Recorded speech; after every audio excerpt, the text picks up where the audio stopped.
Hello मित्रों, दोस्तों, भाइयों, बहनों, बेटियों, मेरी 7वीं किताब का नाम है परिवर्तन ही प्रकृति का नियम है।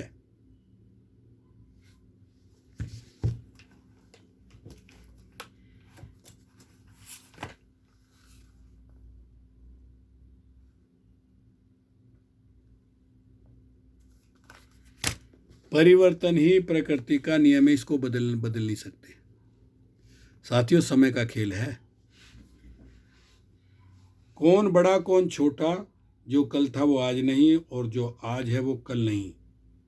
1998 में कोडक में 1,70,000 कर्मचारी काम करते थे और वो दुनिया का 85% फोटो पेपर बेचते थे।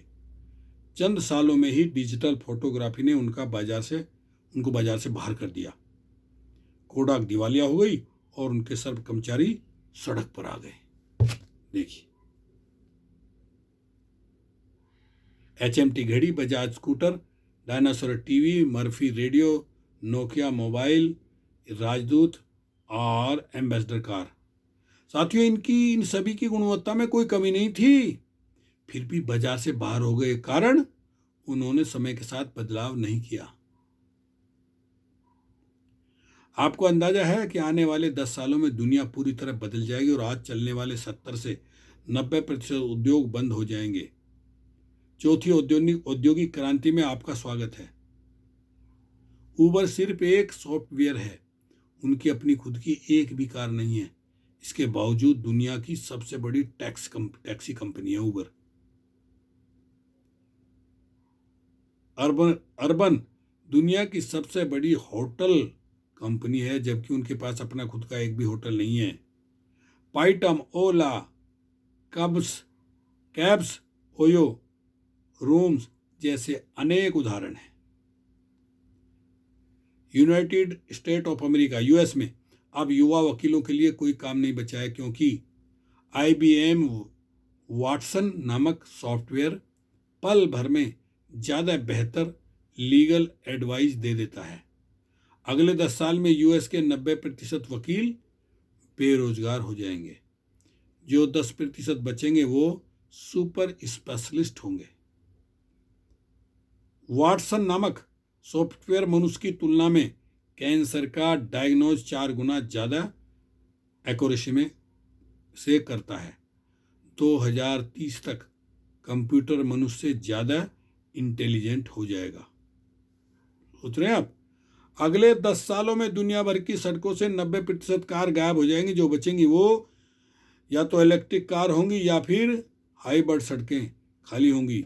पेट्रोल की खपत 90% घट जाएगी। सारे अरब देश दिवालिया हो जाएंगे। आप उबर जैसे एक सॉफ्टवेयर से कार मंगाएंगे और कुछ ही क्षणों में एक ड्राइवरलेस कार आपके दरवाजे पर खड़ी होगी। फ़ोन किया आपने, मॉडल देखा आपने, कहा ये कार चाहिए। उसे यदि आप किसी के साथ शेयर कर लेंगे तो वो राइड आपकी बाइक से भी सस्ती पड़ेगी।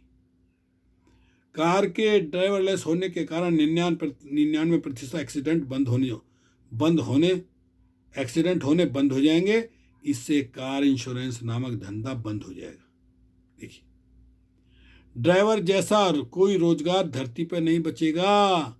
जब शहरों और सड़कों को 90% कार गायब हो जाएंगी तो ट्रैफिक और पार्किंग जैसे समस्याएं स्वतः ही समाप्त हो जाएंगी, क्योंकि एक कार आज की 20 कार के बराबर होगी। आज से 5 या 10 साल पहले ऐसी जगह नहीं होती थी जहां पर PCO न हो। फिर जब सबकी जेब में मोबाइल फ़ोन आ गया तो PCO बंद होने लगे। फिर उन सब PCO वालों ने फ़ोन का रिचार्ज बेचना शुरू कर दिया। अब तो रिचार्ज भी ऑनलाइन से मिलने लगा। आपने कभी ध्यान दिया है, आजकल बाजार में हर तीसरी दुकान मोबाइल फ़ोन की है। Sale, service, recharge, exercise, accessories, repair और मेंटेनेंस की अब सब पाइटम से हो जाता है। अब तो लोग रेल का टिकट भी अपने फ़ोन से बुक कराने लगे हैं। अब पैसे का लेन देन ही भी बदल गया है। करेंसी नोट की जगह पहले प्लास्टिक मनी ने ली थी और अब डिजिटल हो गया है लेन देन।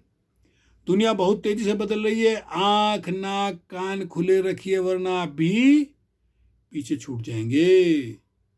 व्यक्ति को समय अनुसार अपने व्यापार, एवं स्वभाव में बदलाव करते रहना चाहिए।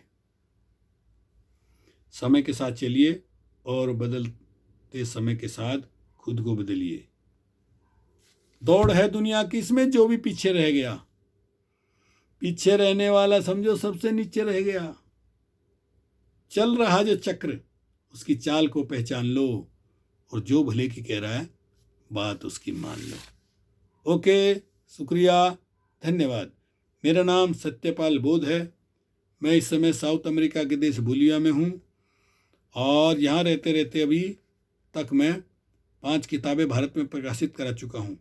सबसे पहली किताब भारत से बोलिविया तक मेरी संघर्ष में यात्रा, स्टॉक में नहीं है।